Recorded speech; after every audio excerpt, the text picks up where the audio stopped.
In this next part, I'm going to talk about how the amount of force can be plotted using length. So, down here, okay, I have an example of a question where I have a ball which is pushed 3 newtons to the right and a ball that is pushed 4 newtons to the right. Okay, so down here I've drawn, okay, so it's being pulled 3 newtons and it's being pushed 4 newtons. So I'm going to teach you step by step how we are going to plot it. Okay, this is going to be very simple, okay, because this is just the beginning. So, step 1, I want to write a scale. So I've just chosen the scale, okay, to be, let 2 cm be 1 newton of force. And my step 2 and step 3 would be to first create a starting point and to draw one force arrow. So maybe I'll just draw the 4 newton force first. Okay? So down here I've already drawn my starting point, and because my scale is 2 cm to 1 newton, okay, so my 4 newton force will be 8 cm.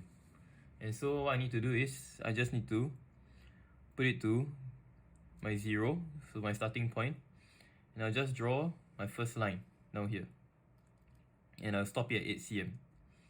Okay, and I'll draw an arrow, okay, to label that as my force, and then I'll just put 4 newtons.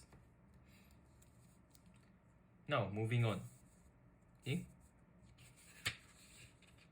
next I'm going to draw the second force arrow where I have ended.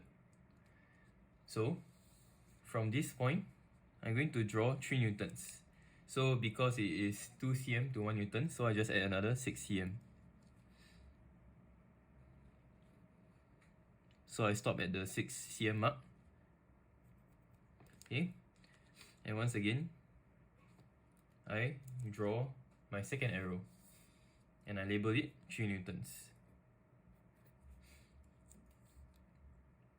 So once, if you notice here, when I draw force arrows, here it's important that I label. So I label the amount of force as well as I draw the arrowhead. Okay, this is very crucial because that will be what we will be marking for.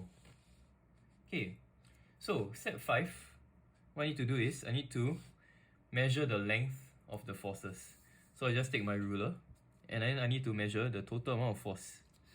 So down here you can see, okay, it is exactly 14 cm. So I just need to write down here it's 14 cm. And lastly, I just need to convert it back into newtons. So I have 14 divided by 2 equals to 7 newtons. Okay, and that is exactly my answer. And it is exactly the answer you expect. Okay, if you go back to the question itself, okay, you already know that the sum of forces, okay, already gives you, your resultant force. So you have 4 plus 3 equals to 7. So what is the point of drawing it like that? Okay, so this is a simple example. Now I'm going to show you some more complicated examples.